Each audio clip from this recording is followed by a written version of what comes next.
Hello everyone, welcome back. So in this video we'll be learning about art brush कि art brush होता क्या है, उसका basic काम क्या होता है और उसके डायनामिक्स क्या होते हैं। तो आइए स्टार्ट करते हैं। तो सबसे पहले जब हम सेटिंग्स पे जाते हैं या कोई भी न्यू ब्रश क्रिएट करते हैं, तो आप देख सकते हैं यहाँ पे हमारा जो आर्ट ब्रश है वो ऑफ होता है। ये क्यों ऑफ होता है? जैसे कि मैंने लास्ट वीडियो में आपको बताया था फॉर द स्केटर ब्रश कि इसमें आपके पास कोई आर्ट होना चाहिए ऑन योर आर्ट कोड, तभी ये ऑन होते हैं, अदरवाइज ये ऑफ होते हैं। तो आइए कुछ ना यहाँ पे कोई आर्ट बनाते हैं। क्लिप्स ले लेते हैं। मैंने ये क्लिप्स यहाँ पे बना दिया। अब मैं इसका जो कलर है वो यहाँ से ब्लैक ले लूँगा और इसका स्ट्रोक में ख़त्म कर। आप सोच रहे होंगे हम ब्रश बनाने लगे तो क्लिप्स का इसमें क्या काम हो सकता है? तो आर्ट ब्रश जो होता है वो एक बहुत ही काम की चीज़ है when it comes to comics. जब जैसे आप देख सकते हैं कॉमिक कैरेक्टर्स होते हैं या 3D आर्ट वर्क होता है, तो उसमें काफ़ी डिटेल्ड काम होता है, तो उसमें ये काफ़ी यूज़ होता है। कैसे होता है? I will explain. So for now मैं जैसे ही ये बना के कंप्लीट किया, मैं इसको सिंपली यहाँ से पिक करके यहाँ पे ड्रैग एंड ड्रॉप। तो आप देख सकते हैं ये हमसे पूछ रहा है कि कौन सा ब्रश है और यहाँ पे हमारा आर्ट ब्रश ऑन हो चुका है। मैं जैसे इसको ओके करूँगा, यहाँ पे मेरे ये कुछ सेटिंग्स आ जाती हैं। तो फॉर नाउ इन सेटिंग्स को छोड़ दें, इनको हम आगे डिस्कस करते हैं, बट फिलहाल इसको कोई भी नेम दे के ओके करें। तो आपका ब्रश यहाँ पे आ चुका है, तो मैं इसको रिमूव कर देता हूँ और मैं यहाँ से ब्रश टूल ले लेता हूँ। और आप देख सकते हैं कि मैं जैसे ही यहाँ पे ब्रश यूज़ कर रहा हूँ तो मेरा वही जो ब्रश आ रहा है जो मैंने इक्लिप्स के थ्रू बनाया था। ये वैसे बहुत काम की चीज़ है क्योंकि ये मोस्टली कॉमिक्स के हेयर स्टाइल बनाने में काम आता है। ऑब्वियसली मैं वो अभी नहीं बनाऊंगा, बट आप देख सकते हैं कि इसके डायनामिक्स किस तरह काम करते हैं। बेसिकली मैं आपको डायनामिक्स इस तरह समझा सकता हूँ कि मैं अगर वहाँ पे अपना इक्लिप्स वापस ले आऊँ, तो आप देख सकते हैं हमारा इक्लिप्स ऐसा था, बट जैसे ही मैंने उसको इस तरह ड्रॉ किया तो ये अपने आप से रिसाइज हो रहा है और अपनी रिसाइजिंग को स्मूथली कर रहा है। ये बहुत ही स्मूथली काम करता है कि इसमें आपको परेशानी नहीं होगी किसी भी किस्म की। अब आते हैं इसकी सेटिंग्स पे। अगर हम इसको एडिट कर लें या फॉर एग्जांपल मैं इसको यहाँ से मैं इसको अगेन ड्रैग एंड ड्रॉप कर रहा हूँ। ब्रश मैंने जहाँ सेलेक्ट कर लिया, तो आपके पास यहाँ पे अब कुछ सेटिंग्स होती हैं। सेटिंग में आपकी जो विड्थ है वो फिक्स होती है, वो ऑलरेडी फिक्स होती है, तो इसको हम ऐसे ही रहने देंगे फॉर एग्जांपल। अब आती है बारी हमारे यहाँ पे कुछ स्केलिंग की settings. For example scale proportionally, scale stretch to fit stroke length. ठीक है, मतलब स्ट्रोक की जो लेंथ होगी उसके हिसाब से ही वो स्ट्रेच करेगा और उसकी जो रिसाइजिंग होगी ऑटोमेटिकली।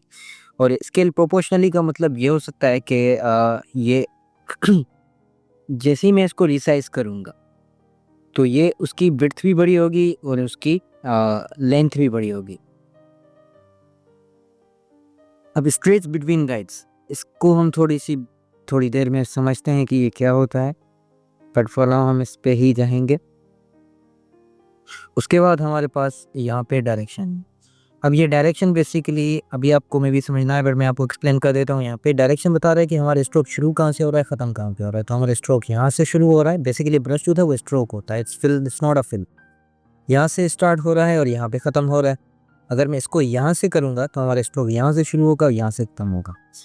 और इसकी रिजल्ट्स बहुत बुरी आती हैं जब आप इसको ये चूज़ करते हो या ये इस तरह चूज़ कर लेते हो और आप इस तरह से स्ट्रेचिंग करते हैं, तो ये बहुत ही बुरा नज़र आता है इसके रिजल्ट्स। तो आई विल सजेस्ट कि go for the default directions.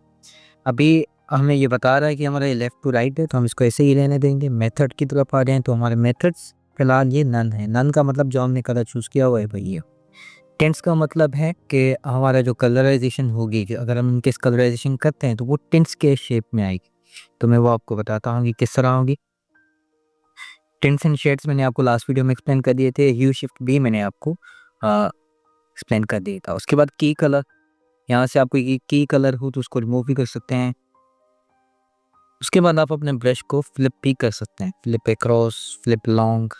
तो you have a lot of options हैं। तो फॉर नाउ हम इसको थोड़ा सा समझने की कोशिश करते हैं कि अब हमारे पास ये जो स्ट्रेच बिटवीन गाइड से ये क्या ऑप्शन है।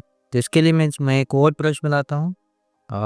सपोज मैं यहाँ पे एक लाइन बनाता हूँ शिफ्ट दबा के, इसका स्ट्रोक में थोड़ा सा बड़ा कर देता हूँ and I would choose polygon जिसको मैं ट्रायंगल का शेप दे दूंगा और शिफ्ट दबा के इसको मैं ये फिल भी दे दूंगा और इसको मैं रोटेट कर लूँगा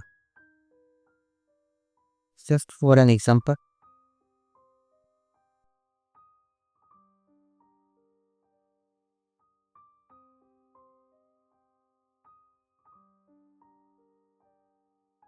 तो स्ट्रोक में मैच कर लेता हूँ इसके साथ। तो मैंने यहाँ पे एक ब्रश बना लिया, मैं सारे को कंट्रोल जी करके यहाँ पे ड्रैग एंड ड्रॉप करूँगा और आर्ट ब्रश को सिलेक्ट करूँगा जैसे ही। तो अब आप देख सकते हैं यहाँ पे हमारे पास कुछ ऑप्शंस, यहाँ पे हमें डायरेक्शन भी बता रहा है कि हमारी डायरेक्शन लेफ्ट टू राइट है, ऑटोमेटिकली डिफ़ॉल्ट में ये सेट हो चुकी है। तो मैं इसको स्ट्रेच बिटवीन गाइड्स करूँगा।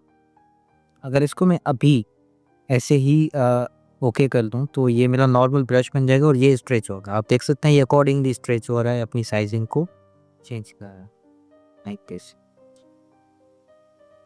बट अगर मैं इसको थोड़ा सा चेंज कर दूँ, इसको मैं एडिट कर दूँ, इसको मैं बता रहा हूँ कि स्ट्रेच बिटवीन गाइड्स, तो आप इसको यहाँ से भी एडिट कर सकते हैं। तो इसको मैं गाइड बता रहा हूँ कि ये वाले जो मेरे पार्ट हैं इसके बीच में स्ट्रेच हो, जो बेसिक पार्ट्स हैं हमारे स्टार्ट और एंड वो सेम रहेगा। मैं इसको जैसे ही ये स्ट्रोक्स मैं न्यू स्ट्रोक बना रहा हूँ, तो अब आप देख सकते हैं कि हमारा जो वो स्ट्रोक है वो सेम रहेगा, उसमें चेंजिंग नहीं आ रही कोई भी। तो आई होप आपको आर्ट ब्रश का जो वर्क फ्लो है वो यहाँ तक समझ आ गया होगा। मिलते हैं अगली वीडियो में, तब तक अल्लाह हाफ़िज़। Thank you for watching. Thanks for watching. Don't forget to like, subscribe, and hit the bell button for the updates.